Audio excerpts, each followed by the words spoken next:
Scooby-Doo, Ghost in the Garden.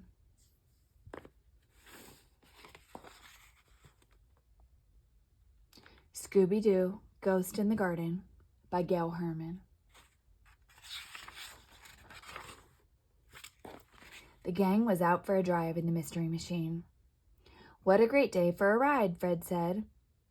"Especially when you have a box of Scooby snacks," Shaggy added. "That's right, Raggy," said Scooby-Doo, picking up the snacks. Suddenly, the van went over a big bump. "Oof," said Shaggy. "Roof," said Scooby. The Scooby snacks flew right out the window. "Ruh-roh!" Scooby cried. "Stop the van," shouted Shaggy. "Screech!" Fred stopped. He backed up. "Crunch!" He ran over the snacks. "What are we going to do?" Shaggy moaned. "Like, we're starving."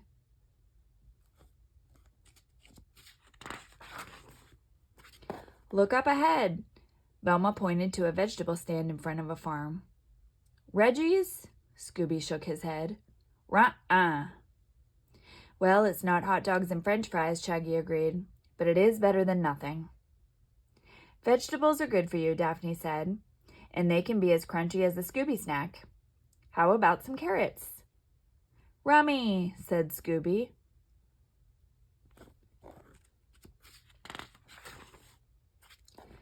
"Sorry," said Farmer Fran. "I am all out of carrots.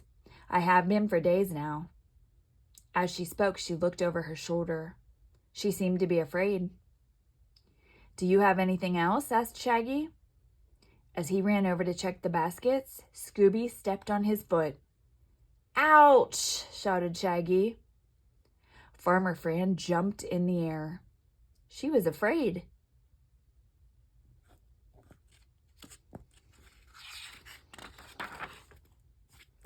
"What's wrong?" Daphne asked the farmer. Farmer Fran sighed. "Something is taking all the carrots and lettuce. Every night I hear strange sounds, and when I go to check, all I see is a flash of white. I am sure there is a ghost on the farm."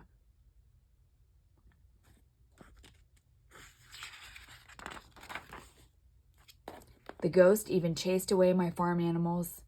I am going to leave the farm and live in the city," Farmer Fran told the gang.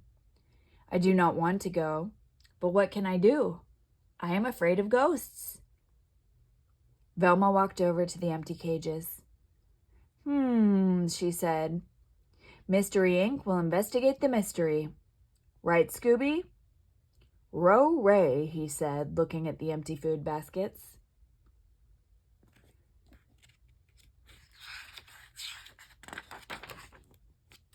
"Scoob's right on," Shaggy agreed.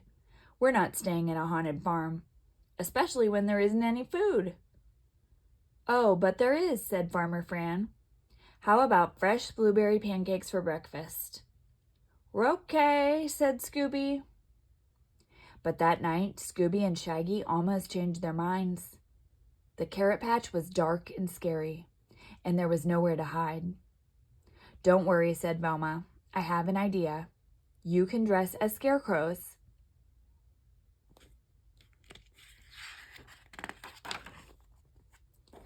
Farmer Fran brought big dark clothes and straw hats. Shaggy and Scooby stuffed straw inside their jackets and pants. "We'll be over there," Fred pointed to a big tree. "See you later."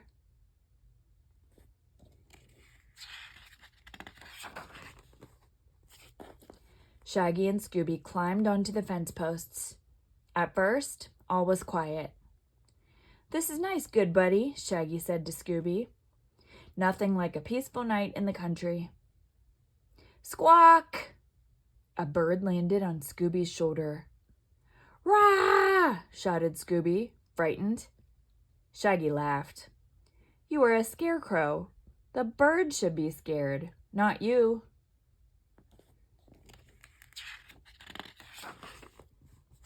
Just then a bird landed on Shaggy. "Ah!" he shouted. Then another bird landed. Then another and another.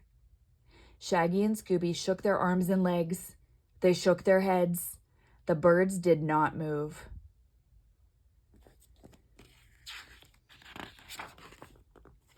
All at once, they heard a rustling sound. It was getting louder and closer. "Don't worry, Scoob," said Shaggy. "Nothing can get to us with these birds here." Squawk!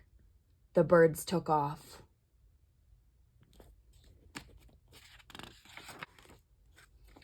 Then Shaggy saw a flash of white, just like Farmer Fran had said. "Okay," Shaggy said. "This mystery is solved. There really is a ghost. Now, time for pancakes." He jumped off the post. Scooby tried to jump off too, but he was stuck. "Rope!" cried Scooby. He saw the flash of white again. "The roast!" yelled Scooby. It moved closer and closer to him. Shaggy shook Scooby's post. He pulled on his paw. He yanked on his tail, but Scooby would not come down. "That does it," said Shaggy. He pushed Scooby hard. Scooby's hat flew off his head. It landed right on the ghost.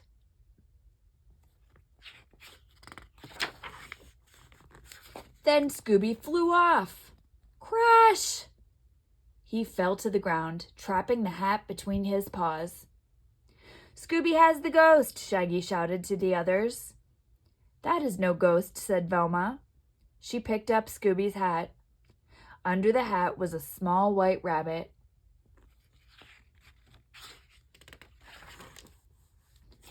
"What's going on?" asked Farmer Fran. Then she saw the rabbit. "Fluffy!" "Your ghost is just a scared little bunny," said Velma. "The lock on her cage was broken, so she just walked out," said Fred. "And then she ate all the carrots and lettuce," added Daphne. "Fluffy was just hungry." Farmer Fran laughed. She picked up her bunny. "How about a midnight snack?" she asked the gang. Scooby licked his lips. "Great," said Shaggy. "Blueberry pancakes with whipped cream. Here we come." Scooby-Dooby-Doo!